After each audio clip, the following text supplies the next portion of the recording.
Welcome to the Identity Work Podcast. If you are a high achiever struggling to find purpose in work, then join us as we discover how to create more meaning in work and life. Welcome to another week of the Identity Work Podcast. We are excited that you have joined us once again. We've got an action-packed day. You have just Adam and I after a series of conversations with wonderful guests, including Bobby Parmar, who wrote the book Radical Doubt, and the amazing executive coach, Emma Wood, who joined us last week. And tonight, we are talking about Adam's recent home buying journey and why fixing up a house feels so satisfying, and how buying a house has changed his perspective on work. Two for the price of one. We're probably also going to get into some AI topics because how could we not? That is what we do. The mythos dropped today of all days for us to be here. Big day. It's great. I'm excited to unpack. We did talk about mythos, a month ago. And I got my email from Claude, Fable 5. Maybe you could unpack how AI companies get their names for these things. Do you know that? Anthropics are all like literature themed: sonnet, opus, fable, haiku, and various sizes of literature. And I don't know how ChatGPT does it. GPT just does numbers, I think. Yeah, I like the That's names. interesting. Fable's cool. All right, Adam. So you bought a house, you're fixing it up. And why does it feel so satisfying? I have a hypothesis. Can I answer my own question? Yeah. Bring it on. There's just something about maybe something about physical work. I think it's probably more just it's tangible. Like you can just so clearly see the before and after. I think that might be it. Am I right? That was definitely one of my, five hypotheses maybe that I had in this very brief newsletter that I wrote at 1 a.m. while having back pain and not being able to sleep. Was working with your hands. There were basically I think 5 things. We'll see. We'll count as we go. I said working with a team that I really like, which is me and my wife painting together. You just spend a lot of time laughing about dropping paint on the ground and whatever, flicking paint at each other, being goofy. The second thing is seeing progress every day. I split this out from the working with your hands one, but you put the paint on the wall and you roll it and you're like, wow, there's paint and it's there and I see it. And in one day you finished a whole room. That's crazy. Third thing was it's challenging. I'm not a great painter. I have no painting skills. I went from, I've only painted one room before in my life to watching 10 YouTube videos to feeling like I'm kind of got this down. I know what I'm doing now. I've got all the tools and the gear and, we're making progress and I'm not messing stuff up anymore. And I've seen myself get better. And then the fourth thing was using my hands. This is the one that I'm it's every book ever would say feels meaningful, I think, and is so far from what I do every day for work that it just kind of bums me out that there's no use of my hands or my body to do work, which I feel like is a little bit anti the way we were designed. I think we were kind of designed to connect mind and body as we do stuff, and we've sort of disassociated from the body a bit in work, but not when you're buying a house and painting walls. So that's the one. And then the last one was just having clear, ambitious goals. We're trying to paint this whole house in 4 weeks, and those 4 weeks are really 4 weekends, and those 4 weekends are still really only one of us is painting because one of us is babysitting. So it was maybe a little too ambitious, but it feels like we, got a real meaty challenge that we're trying to get done that requires a lot of focused attention, which is meaningful. So those are my 5 things that I reflected on as I have been painting these walls. Okay. So the ones that stuck out to me, I guess the team, the tangibility of it, and I think the working with the hands, if you will. Yeah. What a bummer we don't get to work with our hands. I think about this all the time. Every time but I also feel like sabbatical. If we worked with our hands, we would be complaining about doing manual labor, blisters. right? Yeah. Yeah, I think that's probably true. I think if you didn't get to use your brain, you would be pretty frustrated that you weren't using your brain. At least you is meaning me. But I wonder if there's some value to both, or maybe even some value of like alternating. You know, like I mean, I'm using my hands now, and then during the weekday, I'm using my brain, so I feel a bit more holistic. Where most of my weekends are also, you know, not really doing any manual labor. Yeah. Got a personal question. If I was actually surprised to read this because I'm surprised you didn't just hire painters. Can you talk to me about that decision? Yeah, I mean, the quick and honest answer is like we like do not have the cash to do that. We have like I don't know, it was just like no option to do that financially, and we wanted it repainted, and so we chose the like pay $1,000 for paint and work 50 hours option, as opposed to the quotes we got to paint the whole house were like somewhere between 12 and $16,000, and it's like, well, the hourly rate on that is actually like really crazy. We talked about this, I think, in like maybe last week or two, maybe no, maybe 3 weeks ago before we had guests. So like, what's your hourly rate that you would? Yeah, we're talking. Yeah, I was trying to decide if we, yeah, on the airplane flyer. Yeah, Yeah, painting is kind of that, and the hourly rate that we're earning by painting is like it's like $150 an hour or something like that. So, and it's like again, it's not that bad, assuming we do a good job and don't have to got it. get someone else to fix it. No, thanks for the candidness. I guess just because you're a recovering real estate investor, I just thought you things weren't as tight. Yeah, I definitely am very comfortable paying people to do things. Like I don't feel the need to do it myself. I think they would do a better job of me and be relatively quick. And you can also find people that'll do things for reasonable prices if you quote things out sufficiently. But the quotes we got on this painting was way more than I expected for people to quote. It was like I would have guessed $67,000, and they came out like 12 to 16. So that's one part of it. It was like, whoa, this is not what I was expecting. And then I think just situationally for us at the time, it's like we need to do this ourselves. Yeah. Okay. Any as you've been thinking about this, has it impacted your day to day at all? Yeah, I think it has. I forget if I wrote about this at some point in a past newsletter. I think I did in a newsletter called Purpose and Chains, which I don't think we talked about too much. But yeah, I think my day to day has the way that I approach work has changed, and we'll see if this sticks around for a while, or is just sort of a output of recently buying the house. But the amount of the amount of monthly money that I'm committed to now is a lot higher than it was 5 weeks ago with rent. And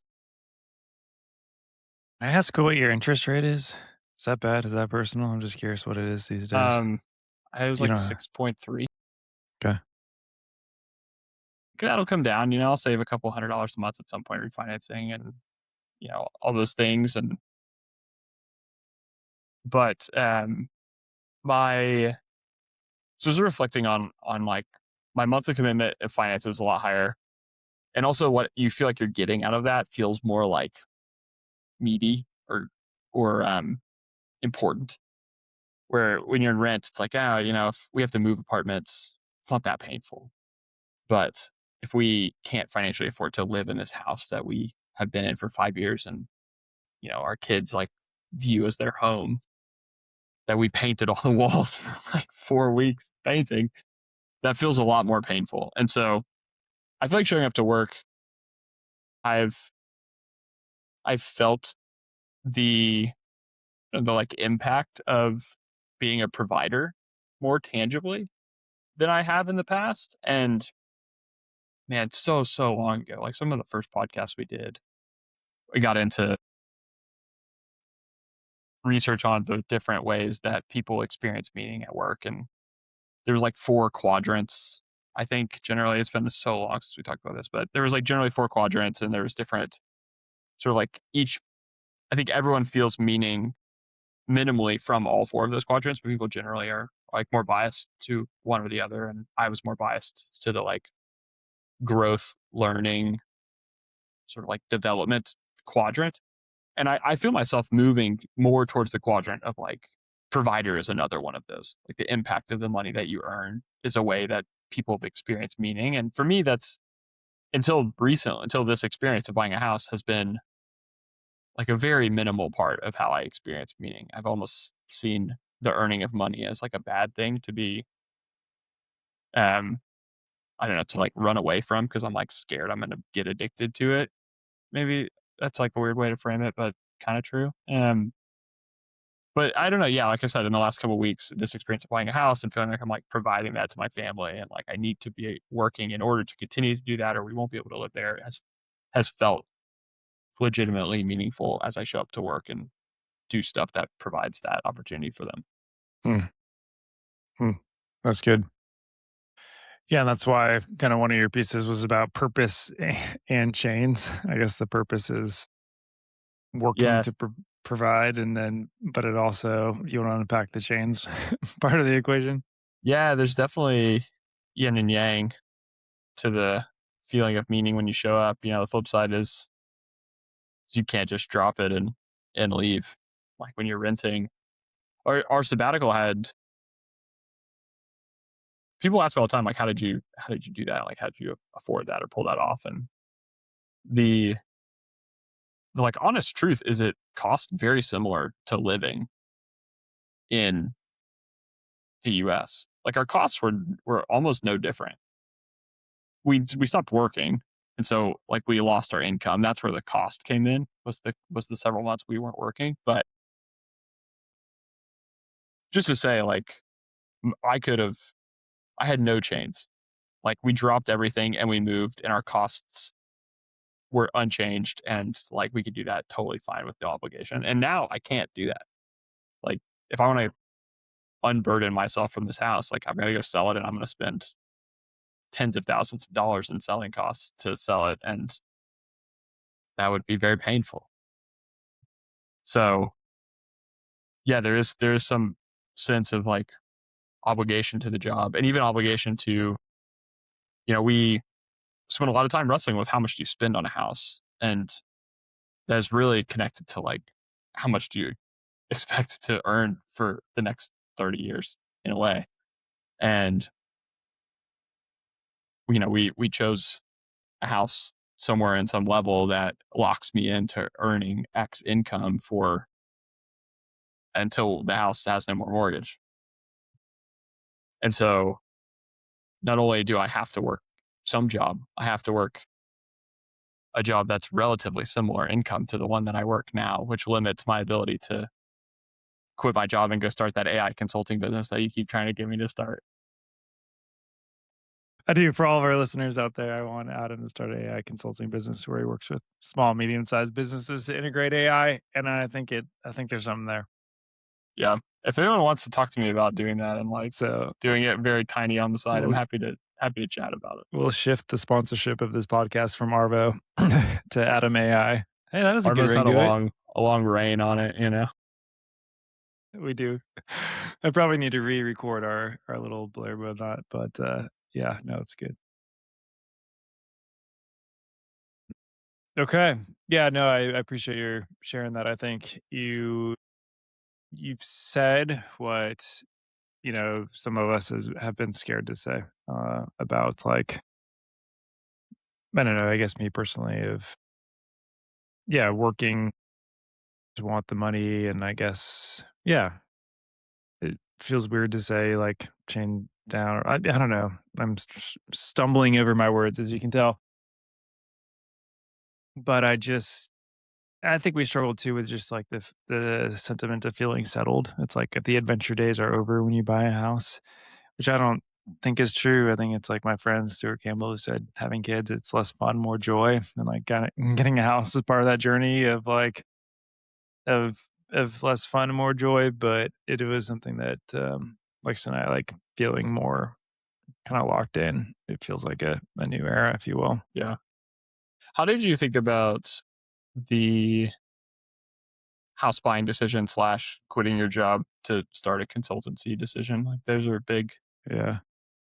big financial chains, meaningful decisions. I'm sure you were thinking about a lot of the same stuff I was.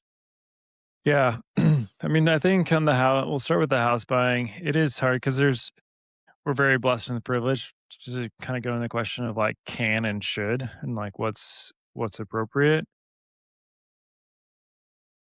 And for us, location matters. You know, the old saying, location, location, location. And then I think for my past experience, even like when I lived in DC, like I lived in an apartment that I could barely afford because it was in an awesome location and I didn't know how long I was going to live in DC. And like kind of same with Boston. Like I've always over indexed. I'd rather just eat peanut butter and jelly, but like live in a really cool spot. And so it's cliche, but we really prioritized location. And as and but it was it was test and learn of like what's close to church, what's close to Lexi's work, what's close to my work, and then it kind of centered in this neighborhood, and then waiting to see, and then that neighborhood was at the within our kind of price range. So that was kind of the house decision.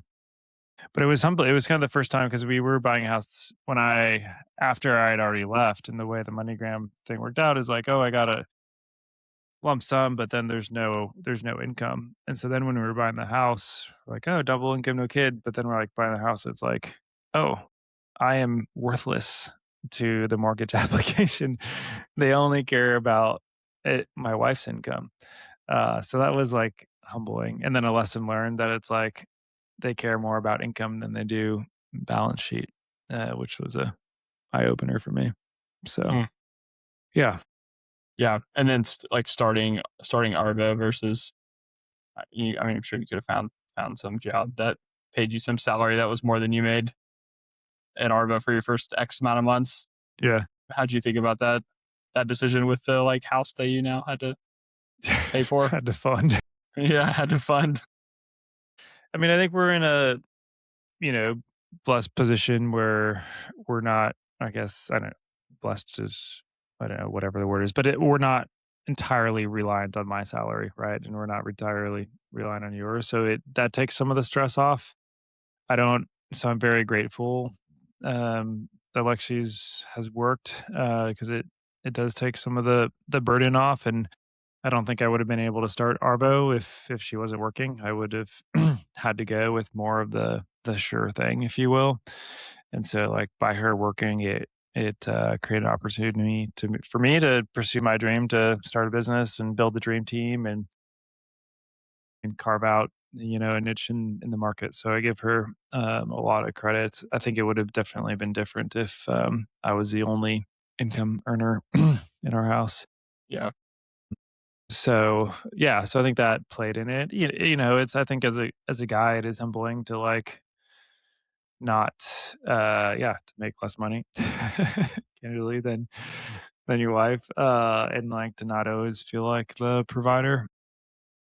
Even so so that's been a little bit of a journey to be candid. And but it's been, I think having the flexibility and all that is really good. But yeah, financially, it is interesting. And then I think it's just not the mortgage payment for me. It's like it's the tax. Like my rent wasn't that bad. I used to complain about my rent, but it's like the plumbing. There's an issue at the yeah, house, and like it's to me, the hard part in like financials is like less about the mortgage and more about like all the other things. It's the maintenance, I guess. yeah. Yeah, Surprises. yeah, Yeah, I haven't thought that much about like all the new jobs that I just acquired.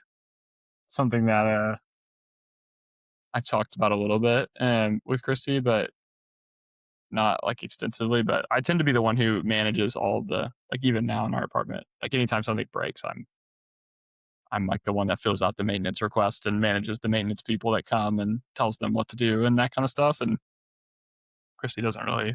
Um, that's just like like she does lots of things I don't do. We have our like division of labor generally, and like maintaining of houses fell fallen into my division of labor, but that's pretty easy when you're renting an apartment. It's like a pretty I minimal know. job. You just fill out there's no one to you can't fill Yeah, you out a just maintenance request. exactly. Yeah. Maybe And you'll now that create is an a very agent to do that for you, but it's a very big job. It's a very big job now. I bought a lawnmower uh, a couple weeks ago and mowed the yard for the first time this weekend, and that was my moment of like, oh man, I'm gonna do this every 2 weeks for like the rest of my life. I haven't mowed a yard in a long time, and now I'm gonna mow a lot of yard over and over again. well, Um, our neighbor bought the Roomba for the lawn. He's like, "Well, if I'm oh, going to pay a yard guy this amount over this amount of time," and so he just bought and it works. And Addie's like, "I want to go see the robot," So that's you can cool. run that calculation if you want. I guess you just bought a lawnmower, but Yeah, yeah, but time. How much time is your time? How much money is your time worth? And there you go. maybe I'll go Yeah. get a robot. So yeah, there's definitely that But back to inheriting of painting a jobs. house, it's like I like mowing the lawn because it's so Yeah, tangible. You can see the before and after, and you like work up. It's like it's great. And then I liked it until Texas summers. yeah. I have a lot of good memories from mowing the. I don't know if you remember that house that I owned when I was in Dallas, but that had a very tiny yard, and I really enjoyed mowing that yard. I got onto some audiobooks that Isaac tripped me on. It was like my first time listening to fantasy audiobooks, Oh wow. whereas reading was mowing that yard. And so some fond memories that I have of Dallas and yard mowing. All right. Anything else that we didn't get to as we talk about? Yeah, what's what painting a house has taught you about meaningful work? I mean, it does seem like a lot of your points. It does. It's backed up by the research in our 67 and a half episodes and your 49 and three Yeah, quarters books yeah, that you've certainly. read. Yeah. Certainly. As I was writing this, I was like, "Oh man, this is like pretty down the fairway takeaways and learnings." But it did come from a new lens, of like a hobby or something outside of work that has felt very meaningful to me. So I thought it was worth sharing. So I think we covered it pretty well. Good. Now we'll move into our always on questions. I guess we'll start with maybe instead of Trend Spotter, it's called the AI corner with Adam. But Claude released their model today. What do I need to know about Fable and I Mythos? honestly I haven't read anything. I haven't read anything about it yet. The All two right. things that I know that like popped off for me on the announcement is one, it's very expensive. It's like double the cost of any other Anthropic model that they've released. So, be careful just running against it. And two, they're like hypersensitive about security questions against it. If you ask anything related to security, they like kick you back to the different model. Oh, So interesting. they are pretty cautious with it. In- So those are the two Interesting. two trends. I heard that it doesn't as aggressively agree with you. It's like I type into something and it's like, what a great idea, Steven. Spot on. And it's like, yeah. Yeah, this one's a little more. I Okay. don't know about that. Yeah. I actually, yeah, there's a newsletter I follow that gives you like one Claude skill of the week. I don't know Mm, if I sent it to you or not, but one of it is like to actually be like, don't just agree with me. Tell me like how I should think critically. yeah, And so ever since like uploading that skill, it doesn't always agree with me. And I realize it's like, it's kind of fun when like, you know, AI is a thought partner that kind of agrees with you all the time. it does And feel it's good. it's a little yeah. And so I'm like, oh, like this is producing better outputs, but it's a little less fun, which is probably good for me. It's like eating spinach versus like fried chicken. Like it's a little less fun, but probably a little better for me. But it's something I had the thought the other day of like, should I turn off the that skill? I don't know. Yeah, yeah, it's a good point. Another thing in the AI world is both OpenAI and Anthropic filed their S1 to go public this week, Yeah. and so I'm sure that's something that the finance world will talk a lot about in the coming months. But we'll see. Yep. That those feel like stocks that are gonna explode, totally independent of whether there's any real value to them or whatever. But if you release that to the public world, like people are going to buy Yeah. no matter the price. Yep. Interesting world. Any other trends in the AI world that we haven't talked about recently as we've had guests? um, I don't know. Those are the ones that come to mind. I'm not really like playing around with any other new tools these days. And I'm really liking Claude Design. I don't know if anyone's played with Claude Design or if I've talked about that before, but Yeah. it's a Talk about it. relatively new tool. Yeah. I tried to log in and the user interface didn't seem as friendly as I was expecting. Oh, dang. Yeah. I delegated, but it's pretty good. Yeah, I'm enjoying it a lot. I think it's really fun. What have you It's like, made? Or is it all work stuff? yeah, it's all work stuff. Making flow diagrams and designing new features. And we an article that we didn't write or we didn't talk about today was about design fixation, which came from my experience using Claude Design, which is basically I wrote something into Claude Design and it made this like beautiful thing that looked awesome.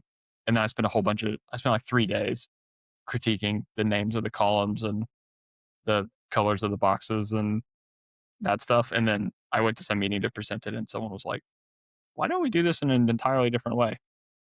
And it like blew everything to bits, And I realized like, oh, I just took whatever Claude said and just ran with it versus thinking about if there were other options from the beginning. So, anyways, I think that's probably a growing problem in AI is it limiting our critical thinking at the beginning of solving a problem by Yeah. giving us an answer that looks really good very quickly and pushing us into more of an optimized mode versus a brainstorm mode.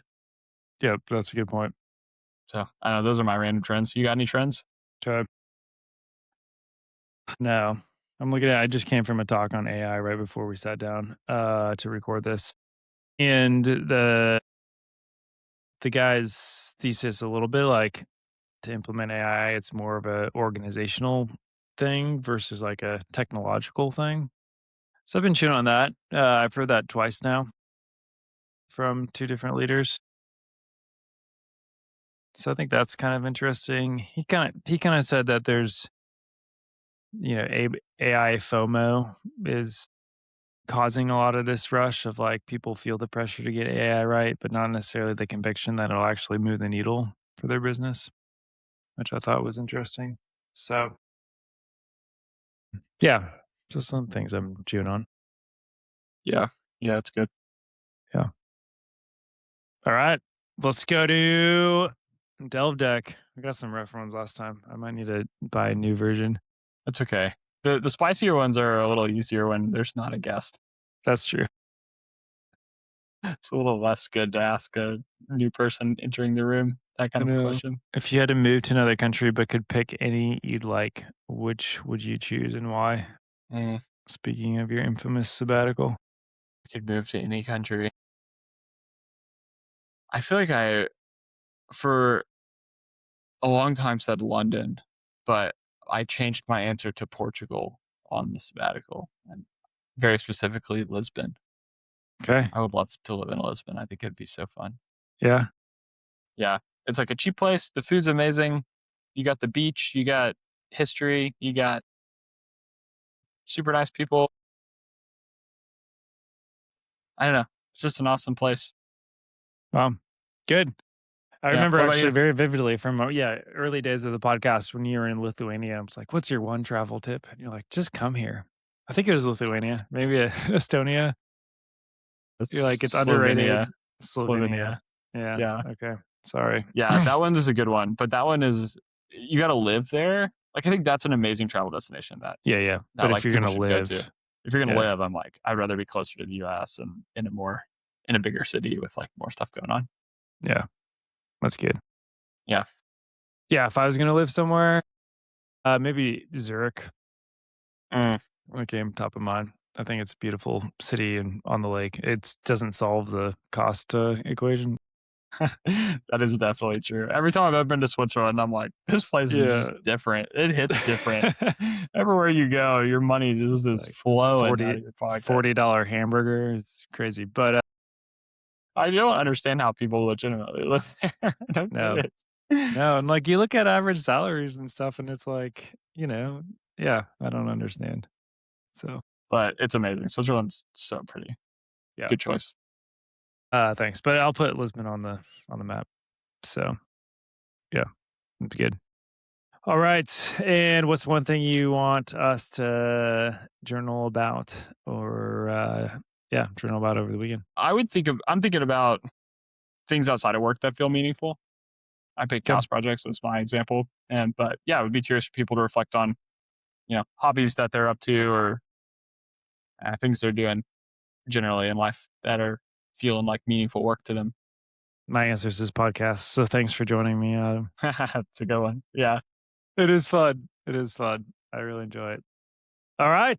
With that, next week, we're going to hear from a guest named Kevin Ainsworth. He's an investment banker, quasi retired, who's been working on a kind of a faith based chat GPT, which would be cool. So we're going to go. He's, I don't know his age, but over 50. And he's basically started to go to like coding school and like has taught himself how to do this. And he's spending 60 hours a week vibe coding.